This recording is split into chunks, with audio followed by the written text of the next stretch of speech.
আসসালামু আলাইকুম রহমতুল্লাহ। বাংলাদেশের রাজনীতিতে নতুন একটা ইস্যু আসছে যে 31 ডিসেম্বর এই বছরের মধ্যে, ঠিক আছে, কিছু একটা করবে আমাদের সমন্বয়করা, আমাদের যারা ফ্রন্ট পেজে আছে, যারা জুলাই কোনো অভ্যুত্থানে যারা সামনে ছিল, যারা এখন ক্ষমতাতে আছে, তারা এখন এটাকে পুঁজি করে বেশ লম্বা করার কিছু চেষ্টা করছে।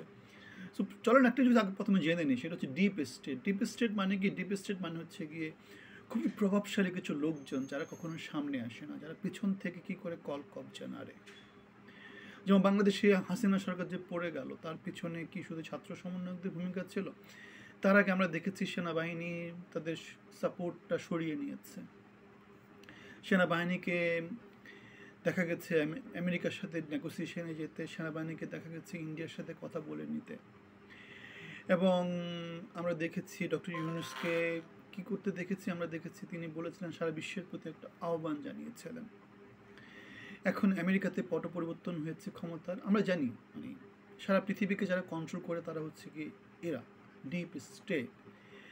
আমরা হয়তো মনে করি যে হ্যাঁ বিপ্লব করেছে, আমরা গণতন্ত্র নিয়ে এসেছি, আমরা এটা করেছি ওটা করেছি, কিন্তু সব কিছুর পেছনে যদি শক্তিটা যদি এনাফ না হয়, সেক্ষেত্রে যেটা হয় ডিপ স্টেট তাদের ইচ্ছা অনুযায়ী লোকজনকে বসায়, ঠিক আছে। সো জুলাইতে যেহেতু একটা ম্যাসিভ ফোর্স যেহেতু বাংলাদেশে বিল্ড আপ হয়েছিল সরকার বিরোধী, সুতরাং ডিপ স্টেট তাদের দেশকে বিপ্লবীদের হাতে বা দেশকে অস্থিতিশীল করা থেকে দূরে রাখার জন্যে সেনাবাহিনী তাদের যেই কার্যক্রম, প্রতিরক্ষা ব্যবস্থা, তাদের যেই শপথবদ্ধ যেই নিয়ম দেশকে রক্ষা করার, তারা সেটা করেছে। কীভাবে তারা করেছে? তারা হাসিনা থেকে সাপোর্টটা তুলে নিয়েছে, তারা বিপ্লবীদের সাথে যোগাযোগ রক্ষা করা শুরু করেছে, তারা আপৎকালীন একটা টিম তৈরি করেছে। এবং আমরা দেখেছি সেই টিম হাসিনাকে ইন্ডিয়াতে পাঠিয়ে দিতে, আসিফ নজরুল, গংতং এদের সাথে কথাবার্তা বলতে এবং রাজনীতিবিদ সবাইকে নিয়ে সেনানিবাসে একটা স্থিতিশীলতার দিকে আগানোর একটা চেষ্টা করতে। এবং সেনাবাহিনীর পক্ষ থেকে কথাটা বারবার বলা হয়েছে সংবিধান রক্ষা করতে হবে, সংবিধান রক্ষা করতে হবে। সো আমি একথাও বলেছি যে বাংলাদেশে আমেরিকা বিনিয়োগ আছে, বাংলাদেশে চীনের বিনিয়োগ আছে, সো বিনিয়োগগুলো তারা সুরক্ষা করতে হবে। আর বাংলাদেশ যেহেতু সারা পৃথিবীর থেকে বিচ্ছিন্ন কেউ না, ইন্ডিয়া বাংলাদেশের চারদিকে আছে। সো বাংলাদেশ অস্থিতিশীল হওয়া মানে ইন্ডিয়া অস্থিতিশীল হওয়া, বাংলাদেশ অস্থিতিশীল হওয়া মানে সারা পৃথিবী অস্থিতিশীল হওয়া। সো অস্থিতিশীলতা কেউ পছন্দ করে না। এই বাস্তবতায় ডিপ স্টেট সব সময় সারা পৃথিবীর সব দেশে কি করে তাদের অ্যাক্টিভিটি তারা সামনে নিয়ে আসে এবং তারা দেশকে স্থিতিশীলতার দিকে কাজ করে। এই যে আমি কথাগুলো বলছি, এই কথাগুলো ওয়ান কাইন্ড অফ স্থিতিশীলতার দিকে নিয়ে যাওয়ার জন্য দেশকে ইনফ্লুয়েন্স করার চেষ্টা। তো ডিপ স্টেট হচ্ছে তারা যারা ক্ষমতা নেয় না, ক্ষমতার কাছাকাছি যায় না, কিন্তু ক্ষমতা কোন দিকে যাবে সেই দিকটা তারা কি করে ডিরেকশন সেট করে দেয়। সো যেটা হচ্ছে পৃথিবীতে যেটাকে বলবো আর কি অ্যাকসেপ্টেবল ওয়ে অফ লাইফ। মানে আমরা জানি নানা মনি নানা মত আছে না, সেই মতের মধ্যে কোন মতটা বেস্ট? জনগণ যেটা চাবে। ডিপ স্টেট মানে হচ্ছে জনগণ, মানে সব জনগণের মতামত। তাহলে সেটা তো গণভোট ছাড়া হয় না। গণভোট দিয়ে যদি হয় সেটাকে সবাই অ্যাকসেপ্ট করবে, কেউ তার বিরুদ্ধে কোনো কথা বলবে না। কিন্তু ইউনূস সরকার তো গণভোটে স্বীকৃত সরকার না, সো তাদের কোনো স্বীকৃতি নাই। তাদেরকে যারা বসিয়েছে তারা ডিপ স্টেট বসিয়েছে। ডিপ স্টেট কেন বসিয়েছে?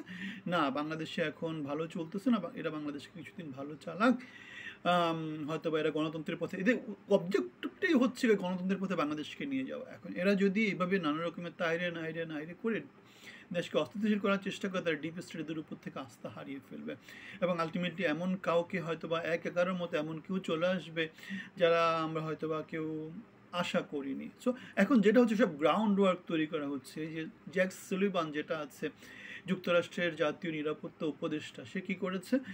আমাদের ডক্টর ইউনূসের সরকারকে ফোন করেছিল এবং নানা বিষয়ে তাদের মতামত, দ্বিপাক্ষিক যে মতামতগুলো, সেই মতামতগুলো ক্লিয়ার করার চেষ্টা করেছে বা তাদের ওপিনিয়ন দেওয়ার চেষ্টা করেছে, বা ইউনূস তাদের ওপিনিয়ন জ্যাক সালিভানের সাথে শেয়ার করেছে। আবার একই রকম করে আমরা দেখতে পাই ইন্ডিয়া থেকে ইন্ডিয়া বলে দিয়েছে হাসিনাকে তারা দিবে না। হাসিনা হচ্ছে তাদের কি বন্ধু মানুষ। সো বন্ধু মানুষকে কেউ, স্বাভাবিক, ইন্ডিয়া এটা তাদের জন্য একটি স্ট্র্যাটেজি।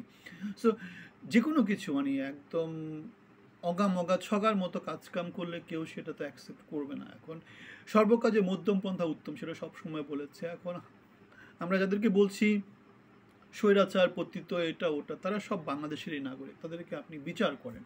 ইচ্ছা মতো করে নিষিদ্ধ করে দিবেন, এটা করে দিবেন, ওটা করে দেবেন, ভোট দিবেন না, রাজনৈতিক দল নিষিদ্ধ করবেন, সেগুলো মানবাধিকারের সুস্পষ্ট লঙ্ঘন। এই সমস্ত কথাগুলো নিয়ে আমি গত 4 মাস ধরে কথা বলে আসছি। আমার ইউটিউব চ্যানেলে এই ভিডিওগুলো আপনারা দেখতে পাবেন। এবং আমি বলেছি, তখনই বলেছি যে বিপ্লবী সরকার কেন হয়নি, কারণ বিপ্লবী হওয়ার পিছনে কারণটা হচ্ছে আমেরিকা স্থিতিশীলতা চায়, সারা পৃথিবী স্থিতিশীলতা চায়, সাপ্লাই চেইন ডিসরাপ্ট হয়, সারা পৃথিবীর ইকোনমিতে একটা হালকা পাতলা একটা এফেক্ট পড়ে। বাংলাদেশ যদিও ছোট ইকোনমি, সারা পৃথিবীতে এফেক্ট রাখতে পারে না, কিন্তু তারপরে একটা এফেক্ট আছে। সো সেই এফেক্টটা কেউই চায় না, নিত্য রুগী কেউ পছন্দ করে না। সো এই যে গত 6 মাস ধরে বিপ্লব বিপ্লব এই এই এই যে পেঁচাল শুরু করে দিচ্ছে, অস্থিতিশীল করার চেষ্টা, নানা রকম অপচেষ্টা করে যাচ্ছে, এগুলো সারা পৃথিবীর কেউ পছন্দ করছে না, ডিপ স্টেট এগুলো পছন্দ করছে না। 31 তারিখ যদি উল্টাপাল্টা কিছু হয়, বাংলাদেশ যদি একটু অস্থিতিশীলতার দিকে থাকে, আমি একদম নিশ্চিত, আমি মোটামুটি নিশ্চিত বাংলাদেশে আরেকটু খারাপ অবস্থার দিকে যাবে এবং আলটিমেটলি দেখা যাবে স্থিতিশীলতার দিকে বাংলাদেশ হাঁটবে। বিপ্লব বিপ্লব খেলে যারা গোলাপানির ঢেউ, মানে গোলাপানি করে ফয়দা নিচ্ছে নানাভাবে, জনগণকে মাথায় রাখছে, কাজের কাজ কিছু করছে না, ভোট দিচ্ছে না, সংস্কার করছে না, আইন আদালত পরিস্থিতি উন্নতি করছে না, বিচার ব্যবস্থা উন্নতি করছে না, নিজেরা লুটে পুটে খেয়ে নিচ্ছে, মেধাকে যোগ্যতাকে প্রাধান্য দিচ্ছে না। সো সব রকমের আগের যে সরকারের মতো একই রকম পন্থা অবলম্বন করছে, ইস্যুময় জীবন করে দিচ্ছে, এখানে আগুন লাগাচ্ছে, এখানে গ্যাঞ্জাম করছে, এখানে এই করছে। সো আপনাদের মতামত কি আমাদেরকে কমেন্টে জানাবেন। ভালো থাকবেন, ধন্যবাদ।